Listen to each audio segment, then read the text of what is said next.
Should I do the classic intro? Classic intro.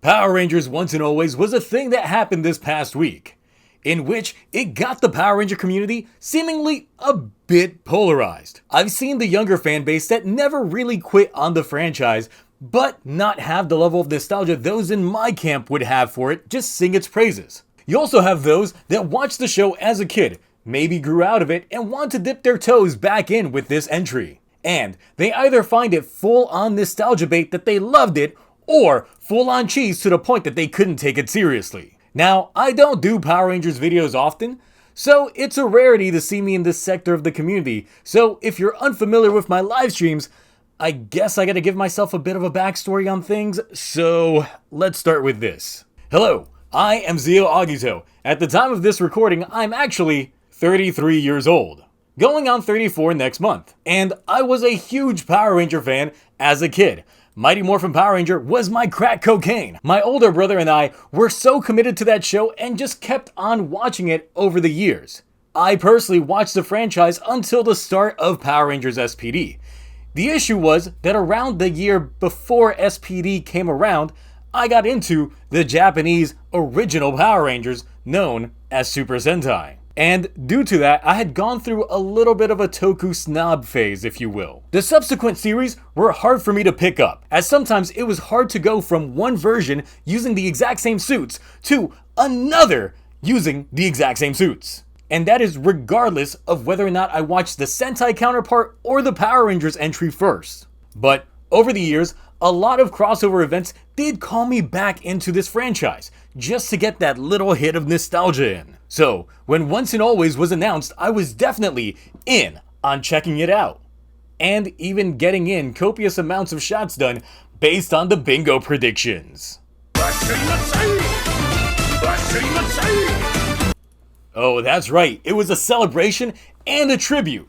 Now, before going into things, this won't be like my typical reviews, because Power Rangers clips and even images get struck down faster than a Nintendo ROM hack.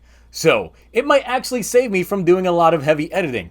Not only that, but I'm not gonna get into a full-on synopsis of what happened on this with a breakdown.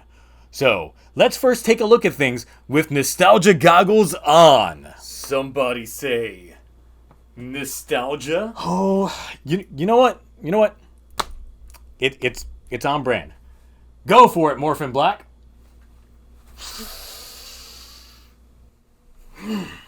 It's morphing time! Nostalgia!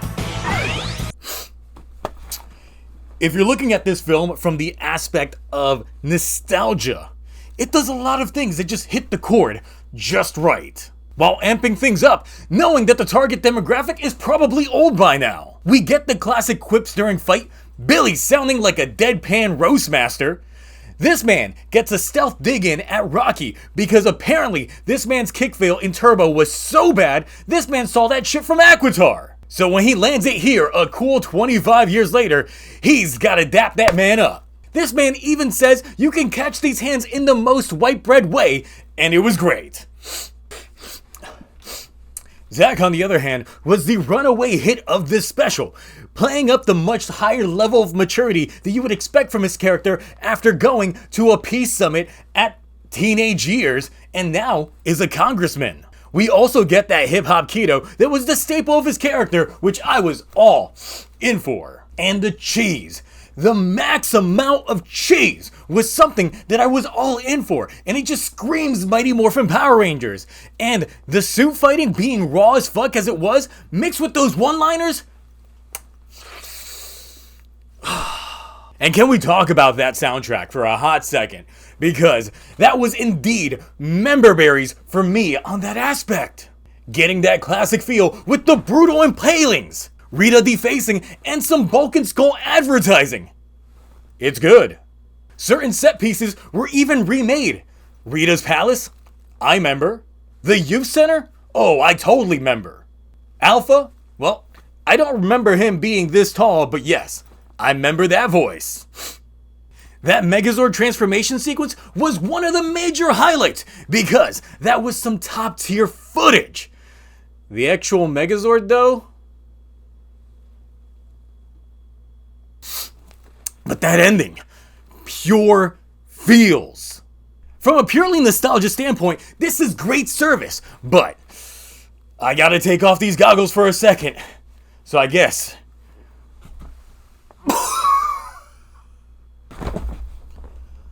Alright, nostalgia off.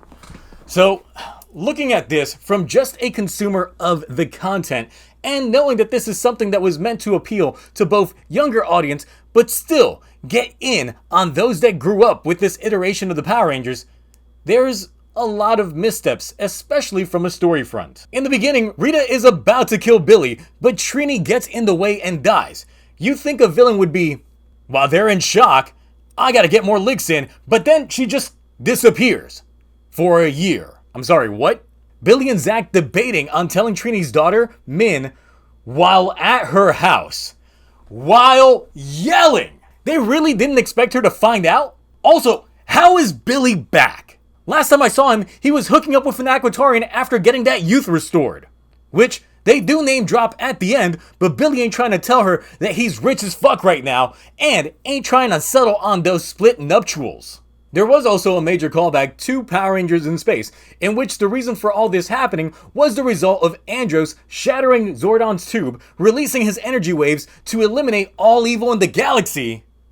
We see how well that turned out. Billy is determined to find Zordon and goes to great lengths to recreate everything from the original series. But in terms to actually trying to find his waves, they get the evil essence of Rita out of all the enemies to come back.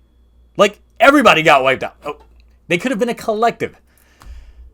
Now, I do admit that I did not see the Alpha 8 twist coming, but Robo Rita just didn't hit for me. The costume was lacking. The plan Rita had made some sense, in which it was Rita's newfound purpose to reunite with her past self and giving her the knowledge and insight to defeat the Rangers before they were Rangers.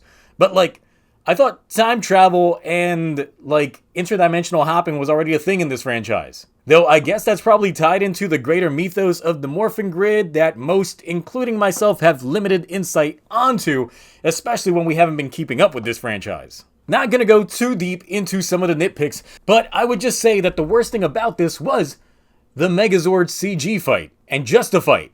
Like I said, that transformation sequence was fire, but something was looking off about that Megazord. It was just giving me Gundam G Savior vibes. The proportions. Something about those proportions. The introduction of Trini's daughter and her story wrapped up with Zack was a key highlight of this short film, as the two really carried the entire plot and this entire film forward, and the emotions brought into their scenes was just great. Billy, on the other hand, was a bit stiff when it came to his acting, and although it seemed more organic for his younger teen self, this coming from a man in his 50s was just a bit off. Rating time!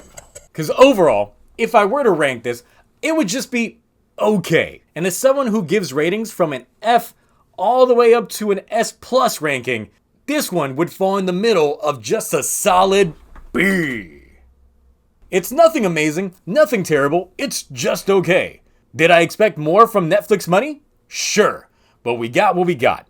The action was great, the nostalgia hit, the emotions were felt, but add in a bit of the stiffness and some of the actors are definitely showing their age, and it's just that. In some instances, I am left with some more questions than anything, such as, what about Min's father? There was a small line from Billy at the start saying Trini was all she had, but I'm still on that aspect. I'm not pulled back enough to say I'm back into watching Power Rangers from here onward. If they wanted that from me, then we would have gotten a proper passing of the torch story, or something like that in terms of the whole cast passing on to the next generation. Something that I would hope for, especially if they are intending to reboot this franchise. And although I'm aware of Billy returning for Cosmic Fury, the actor's delivery in regards to this episode left me with, I'm fine not watching this in regards to this new show. Either way, the ending's flashback with the emotional send-off was definitely finely executed, And the thing I think is the major highlight for a lot of folks, including myself. It definitely hit me right in the feels. But before I keep going on and on and on regarding this, I'm just gonna cut it there. Like I said, the movie is okay. If they make more content regarding it, sure, I might check it out. But has it gotten me fully back invested into this franchise? Not at all. So, what did you think about Power Rangers Once and Always? Were you a lapsed Power Ranger fan looking to return, or are you a new fan that was seeking that connective tissue? Did they do what they needed to do to get you reinvested, or was this a one and done situation? Anyway, that's it for me. Time to go back to reviewing other Toku stuff.